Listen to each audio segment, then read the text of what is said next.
آگے پڑھیں گے آخر کی جزئیات اور 13ویں پارے کے ابتدائی 2 جزئیات سوا 12 تلاوت کیا گیا۔ رب کریم اپنی عالی بارگاہ میں نماز تراویح قرآن کریم کی تلاوت جملہ اسکار کو شرف قبولیت عطا فرمائے۔ عزیزان گرامی، روزمرہ کی بنیاد پر الحمدللہ ہم قرآن کریم کے پیغامات کو سن بھی رہے ہیں کہ قرآن کریم نے جا بجا ہماری زندگیوں کو سنوارنے اور نکھارنے کے لیے ہماری تعلیم و تربیت فرمائی ہے۔ مکمل طور پر تو خلاصہ بیان نہیں ہو پاتا، مگر جو اہم عنوانات ہوتے ہیں کوشش کی جاتی ہے کہ ان پر تھوڑی نگاہ ڈال دی جائے۔ عزیزان گرامی، 12واں پارہ جب اس کی ابتدا ہوتی ہے تو یہ بڑا خوبصورت پیغام لے کر اپنا آغاز کر رہا ہوتا ہے۔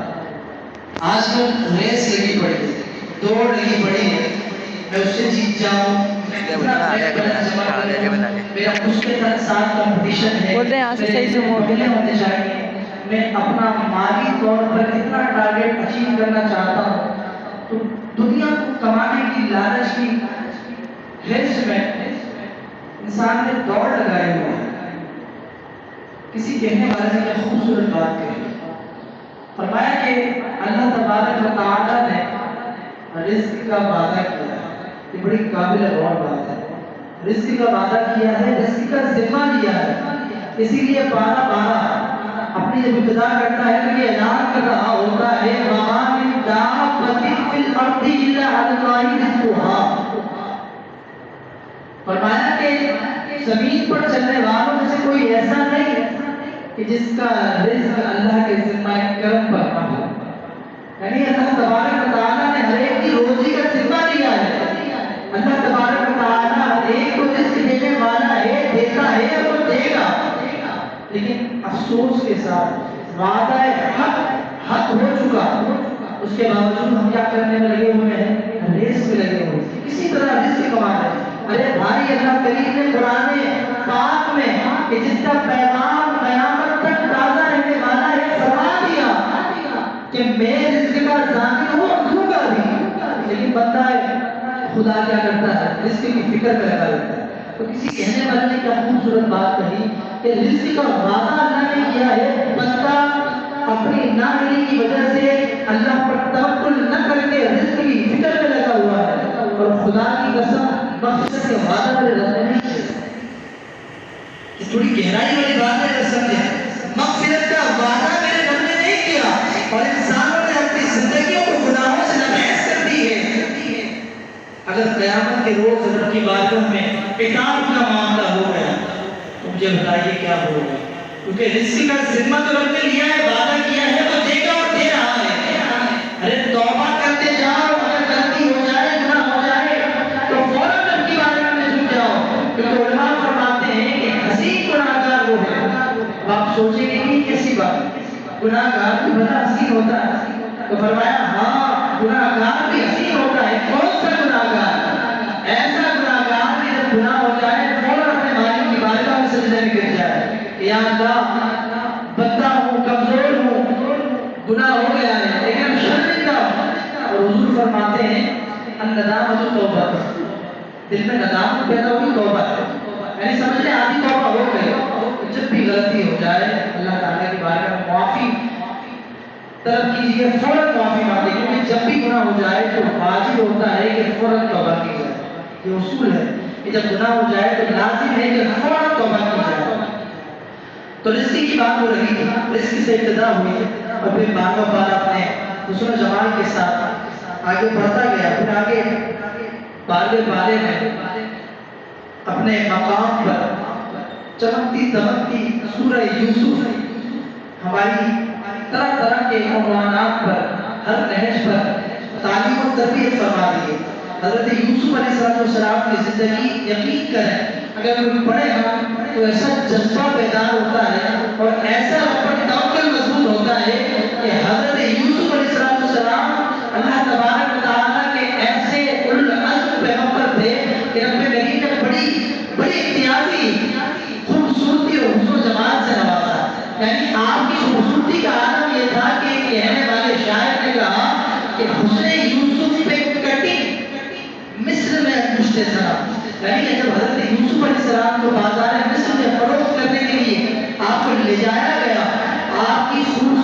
کا عالم یہ تھا، اس افق پر آپ کی خوبصورتی چمکتی دمکتی تھی کہ اس وقت گھروں میں خواتین اپنے کام کاج مصروف اپنی سبزیاں کاٹ رہی تھی۔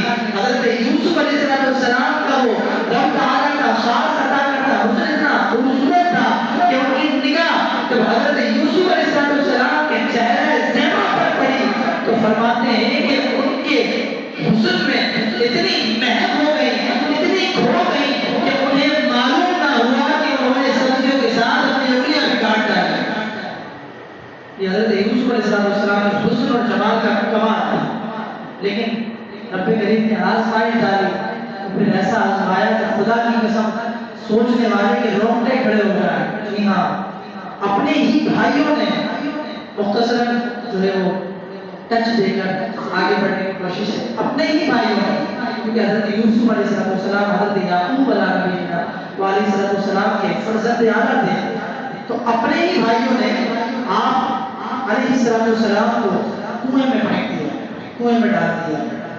اس کا واقعہ مختصر کچھ اس طرح ہے کہ حضرت یوسف علیہ السلام کے بھائیوں نے جب ان کو کنویں میں ڈال کر اپنے والد حضرت یعقوب علیہ السلام سے جا کر جھوٹ کہا کہ حضرت یوسف علیہ السلام کو بھیڑیا کھا گیا۔ کتنے منٹ کا ہوگا؟ میں آپ کو آزمائش بتا رہا ہوں، آج آپ پر میں اعلان کرتے ہیں اگر ذرا سی بیماری آ جائے، ذرا سی تکلیف آ جائے یا کوئی مخالفت کرنے لگے تو ہم دل برداشتہ ہو کر اعلان کرنے لگ جاتے ہیں یار ساری آزمائشیں میرے لیے ہیں، تمام تر مشکلات میرے ہی راستے میں آتی ہیں۔ ارے خدا کے بندوں، یہ اللہ تبارک و تعالیٰ کے وہ لوگ ہیں کہ جو سید المعصومین تھے، جن سے خطا ہونا ممکن نہیں تھی، باوجود اس کے رب نے ایسی آزمائش ڈالی، فرمایا کہ ان کے بھائیوں نے انہیں کنویں میں ڈال دیا اور پھر حضرت یعقوب علیہ السلام کو جھوٹ کہا کہ حضرت یوسف علیہ السلام کو بھیڑیا کھا گیا۔ حضرت یعقوب علیہ السلام بے انتہا رنج اور بے پناہ صدمے میں مبتلا ہوئے اور وہ اپنے بیٹے کے غم میں بہت دنوں تک روتے رہے، اور اتنی کثرت سے آپ نے آہوں بھکا کی، گریہ ازاری کی، روئے کہ آپ کی آنکھوں کی بینائی چلی گئی، یعنی اولاد سے ایسی محبت تھی کہ آنکھوں کی بینائی جاتی رہی، نابینا ہو گئے۔ پھر برسوں کے بعد جب حضرت یوسف علیہ السلام کے دوست بھائیوں نے قحط کے زمانے میں غلہ لینے کے لیے دوسری مرتبہ مصر جانا ہوا تو جب حضرت یوسف علیہ السلام کو کنویں میں ڈالا تو آپ کنویں میں رہے۔ حضرت یوسف کے بھائی سمجھے کہ آپ جو ہے وہ دنیا سے روپوش ہو گئے، انتقال ہو گیا ہوگا، وہ چھوڑ کر چلے گئے۔ کچھ دن آپ کنویں میں رہے، وہاں اسٹے کیا، رکے رہے۔ پھر رب کریم جسے اللہ رکھے اسے کون چکے، تو اللہ تبارک و تعالیٰ نے حفاظت فرمائی۔ پھر ایک قافلہ آیا، اس قافلے نے ایک روایت کے مطابق کنویں سے پانی بھرنے کے لیے ڈول کنویں میں ڈالا تو دیکھا کہ اندر بندہ موجود ہے، تو اس قافلے نے حضرت یوسف علیہ السلام کو بچایا، اور جب بچایا تو حضرت یوسف علیہ السلام کے بھائی اتفاق میں اس کنویں پر آ گئے اور دیکھا تو دیکھنے کے بعد قافلے والوں سے جو ہے وہ بزد ہو گئے کہ یہ ہمارا بھاگا ہوا غلام، یہ ہمیں دے دو، اور یہ ہم اس کو تلاش کر رہے تھے، آپ کی مہربانی کہ آپ نے اسے نکال دیا، یہ ہمیں دے دو، ہماری ملکیت ہے۔ حضرت یوسف علیہ السلام کو لیا اور پھر دوسری آزمائش، پہلے ایک آزمائش کہ کنویں میں ڈالا، رب نے حفاظت فرمائی، پھر اللہ کریم کا کرم ہوا کہ بچت ہو گئی، بچ گئے، پھر بھائیوں نے پکڑ لیا، پھر آپ کو جو ہے وہ مصر کے بازار میں فروخت کر دیا گیا۔ جب آپ مصر کے بازار میں فروخت کیے گئے تو اس کے بعد آپ کو جو ہے وہ ایک بادشاہ مصر نے خریدا، اور حضرت یوسف علیہ السلام اس کے محل میں کام کرتے رہے، آپ وہاں پر اسٹے کیا آپ نے۔ اس کے بعد حضرت یوسف علیہ السلام زلیخا نامی ایک عورت تھی جو اس وقت کے جو ہے بادشاہ کی جو ہے وہ زوجہ تھی، حضرت یوسف علیہ السلام پر وہ عاشق ہو گئی، فدا ہو گئی۔ حضرت یوسف علیہ السلام کو اس نے مجبور کیا کہ نعوذ باللہ اس کے ساتھ غلط کام کیا جائے، لیکن حضرت یوسف علیہ السلام نے اس کے ساتھ ایسا کام کرنے سے انکار فرما دیا، اس سے جو ہے وہ دور ہٹے، اس سے بھاگنے لگے۔ حضرت یوسف علیہ السلام پر اس نے الزام لگایا کہ نعوذ باللہ جب وہ ہاتھ نہ آئے اور اس کی خواہش تکمیل نہیں ہو پائی، حضرت یوسف علیہ السلام پر الزام لگایا کہ نعوذ باللہ یہ میری عزت کے ساتھ جو ہے وہ دستبرداری کرنے لگے تھے، اور اس بات کو مشہور کر دیا۔ اس کے بعد حضرت یوسف علیہ السلام کی جو ہے وہ آپ کی عزت اور آپ کی آبرو کی حفاظت میں رب کریم نے ایک بچے کو قوت گویائی عطا فرمائی، اور اس بچے نے حضرت یوسف علیہ السلام کو کی عزت اور آبرو کے حوالے سے، آپ کی پاک دامنی کے حوالے سے گواہی دی، اور آپ جو ہے وہ وہاں سے حفاظت اپنی عزت کو سلامت کرنے میں کامیاب ہو۔ لیکن پھر ایک اور آزمائی کہ اس وقت جو بادشاہ تھا اس نے حضرت یوسف علیہ السلام کو قید کر دیا، اور 1 سال نہیں، 2 سال نہیں، 5-10 سال نہیں، علماء فرماتے ہیں کہ 12 سال حضرت یوسف علیہ السلام کو قید کر رکھا۔ اس قدر آزمائی، پہلے کنویں کی آزمائی، بچت ہونے پر بیچ دیا گیا، پھر اب یہاں پر عزت کے نالے پڑے، جب وہاں سے بچت ہوئی تو پھر اب قید میں مبتلا کر دیا گیا۔ 12 سال تک آپ قید رہے، پھر اللہ تبارک تعالیٰ نے آپ کو مصر کی جو ہے وہ سلطنت عطا فرمائی، اور آپ مصر کے بادشاہ بنے۔ اس تمام واقعے کو رب کریم نے 12ویں پارے میں سورہ یوسف میں بڑے ہی تماتر کے ساتھ اور تفصیل کے ساتھ بیان فرمایا۔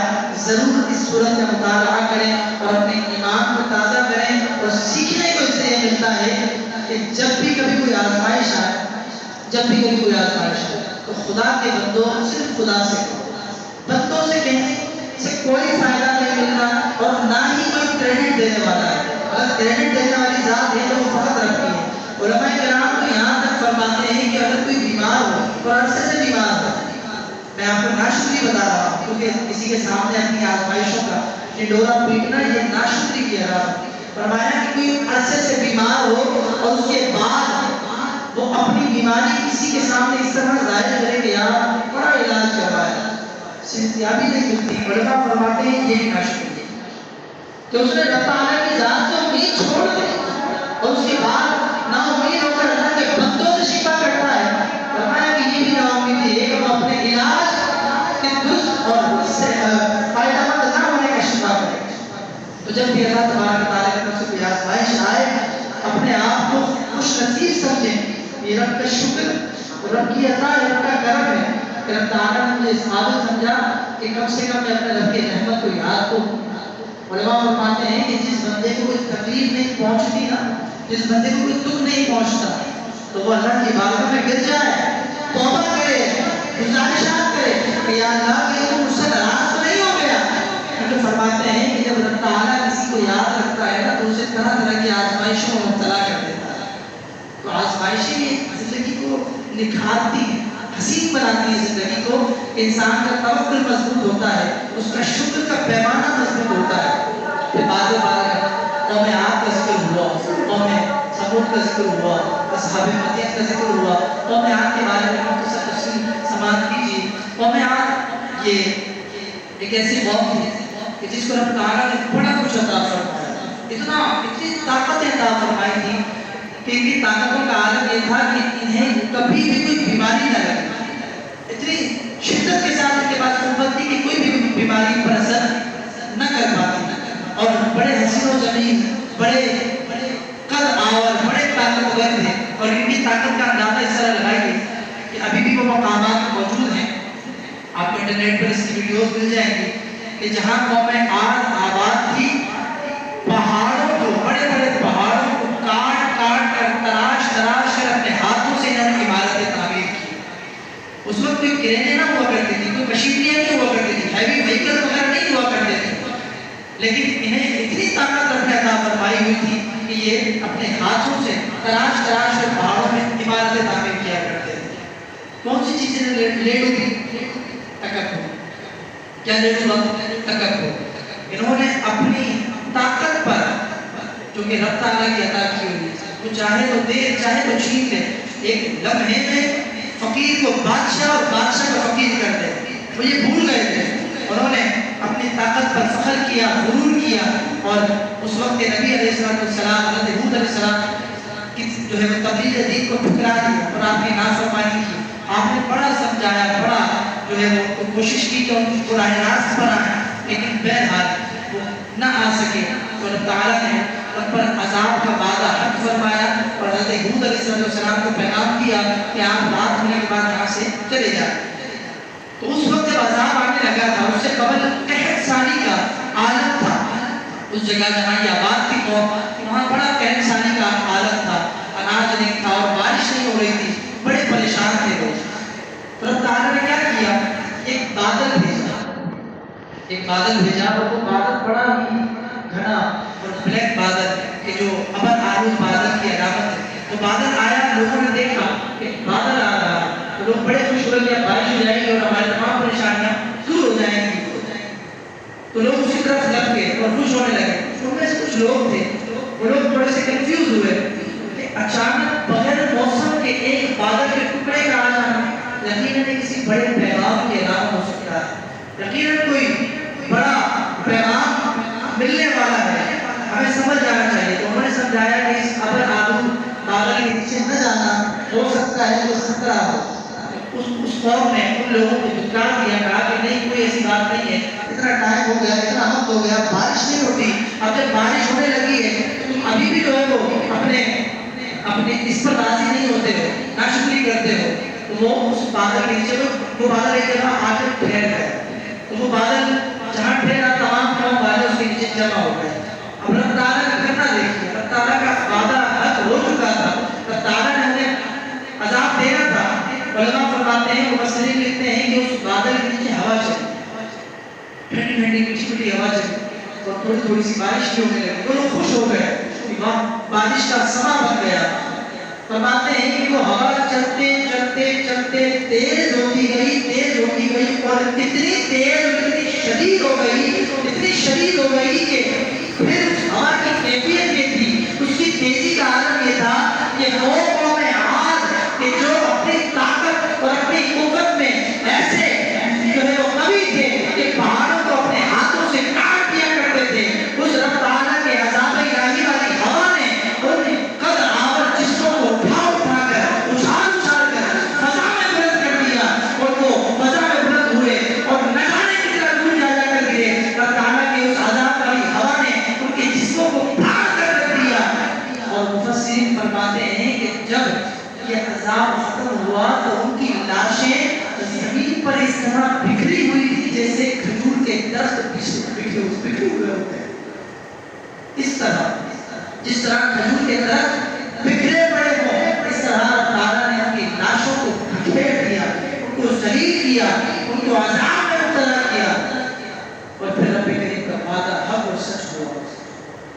تو جب بھی کبھی کوئی اقتدار مل جائے، کوئی عہدہ مل جائے، کوئی بھی پوسٹ مل جائے یا کوئی بھی اللہ تعالیٰ کی طرف سے ایسی نعمت مل جائے جو آپ کو دوسروں سے امتیازی حیثیت دے، تو خدا کی قسم ہمیں چاہیے کہ ہم اللہ تعالیٰ کی بارگاہ میں زیادہ سجدہ ریزی کریں، کیونکہ میرے آقا اپنے کیا فرماتے ہیں، حضور فرماتے ہیں، حدیث پاک میں مضمون ہے کہ جو بندہ خوشحالی میں رب کو زیادہ یاد کرتا ہے، خوشحالی میں آج کل کیا ہوتا ہے، خوشحالی ملی، پیسہ ملا، دولت ملی، سہولیات ملی، بندہ بس اب تو گناہ کرنے کا وقت آ گیا ہے۔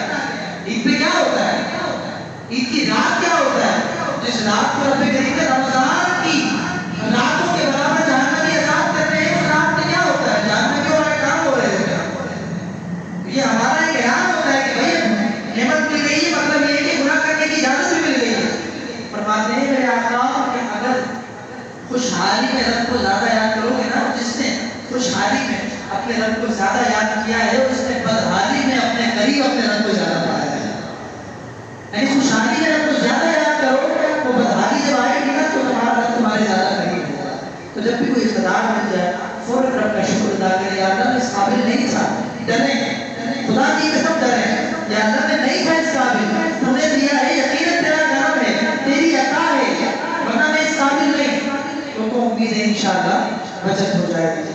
اللہ تبارک تعالیٰ سے دعا ہے کہ قرآن کریم کی پیغامات سے ہمیں اپنی زندگیوں کو سنوارنے کی اور درست کرنے کی توفیق عطا فرمائے۔ وآخر دعوانا ان الحمد للہ ببرکتہ اللہ وملائکتہ یصلون علی النبی یا ایھا الذین آمنوا صلوا علیہ وسلموا تسلیما صلی اللہ علی النبی الأمی وآلہ صلی اللہ علیہ وسلم برحمتک یا ارحم الراحمین لا الہ الا اللہ